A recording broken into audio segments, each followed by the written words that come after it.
ashama kabajamtoota talman oromoo qaqqaalii waan akkam fayyaa jirtu nagaa keessanii annaga kooti isinis bakka jirtanitti baga naganaaf jiraattan isiniin jedha egaa har'aas jechuudha akkuma baratamee barumsa tokkoon qabadhee dhiyaadhee jira jechuudha barumsi keenya har'aa maali kan jedhu barumsa haraa tokkoon qabadhee dhufee jira garuu isin ammoo isa dura warroonni viidiyoo kiyya ilaaltanii osoo like keessa godhin keessa baatan like godhaa adraa keessan isiniin jedha akkasuma ammoo channel akhoti furroonni haala taatan baga nagayaan dhuftan warroonni yeroo jalqabaatti viidiyoo kana ilaalaa jiraattan yoo jiraattan subscribe like share waliif godhaa maatii keenya ta'a isiniin jedha warroonni maamilaas akkasuma like gochuun dagatinaa viidiyoo guu ilaaltan barumsi keenya har'aadha maali kan jedhuuf mallaqa biyya garagaraa sharafni baankiin ittiin sharafaa oolu biyya keessa jiraannu san keessatti Itoophiyaa jiraannee mallaqa Ameerikaa Itoophiyaatti meeqaan akka sharafamu laalu Sacuudii jiraannee mallaqa Ameerikaa meeqaan biyyuma feene haa jiraan qarshiin sharafni biyya tokko akka meeqaan jiru biyya feene illee teennee akka biyya biraallee laaluu dandeenya jechuudha. Kanaaf aappichi keenya har'aa immoo aappiin keenya isa kana World Corner kan jedhu kana jechuudha. Isa kana eessaa arganna kan jedhuuf booda isinitti hima. Aappicha gadi buufna oguu gadi buufne prosesii tokko illee hin qabu bifa kanaan nuuf bana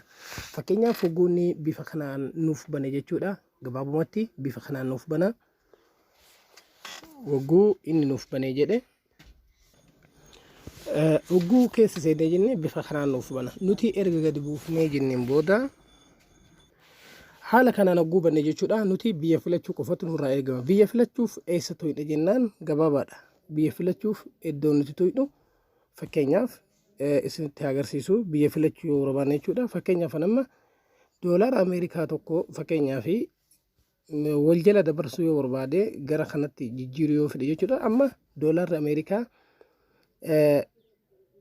mallaqa biyya biraatiin meeqaan sharafamaa jira fakkeenyaaf amma doolaarri Itoophiyaa tokko jechuudha mee fakkeenyaaf bakka alaabaa kana gadi tuqna jechuu gabaabumatti bakka alaabaa kana gadaa tuqu wagguu gattuqee jedhe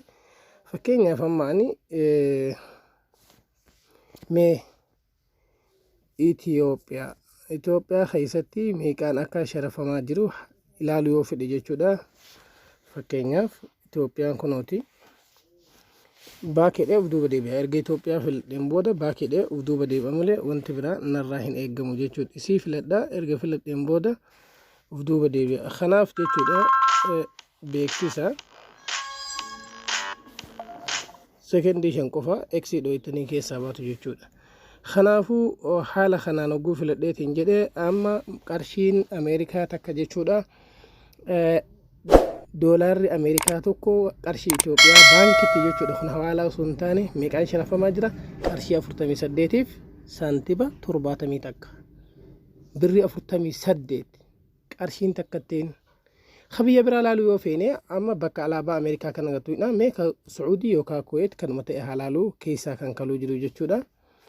نيفا كينيا فنما سعود عربيا ها إلالو سعودي على با بياولي اسني فدا فكينيا ريال سعودي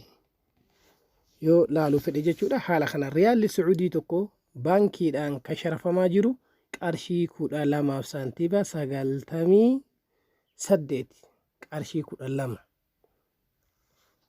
كل سدي جتشو سانتي ومراسة قفته في سجلتني سدي جتشو هو هو هفين جرو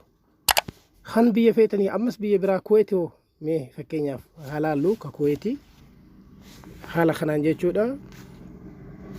كبيه هنداتو أسخي ستة أرقام جتشو مي فكينيا في كان كويت دينار كنوت حالا خنان جتشو دا كون بيكسا سكنديشن قفا ايدني الرائكسي دويتن باكو غوتني سبدو بنديب وانتئف haala kanaan jechuudha kuweetii irratti dhahee jira jechuu amma kuweet irratti dhahee jira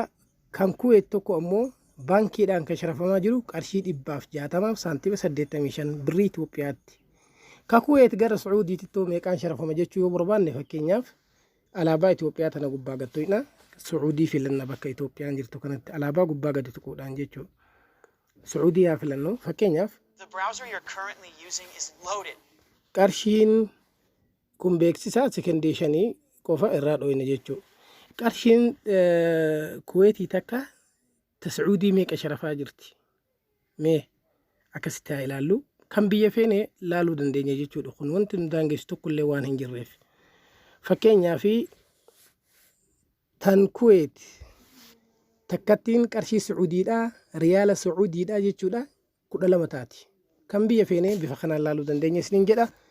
Barumsichi keenya karraadha kana fakkaata. Appilikeeshinicha ammoo Play Store keessaa argattu isiniin jedhe. Kanaaf maqaan appilikeeshinichaa kunoo asirratti isinitti mul'ata jeetiin abdii qaba. Kanaaf Play Store keessaa buufachuu dandeessan. Warroonni Play Store keessaa buufachuu hin dandeenyeef liinkii isaa isiniif ka'a. Hanga barumsa birootii walitti deemutti turtii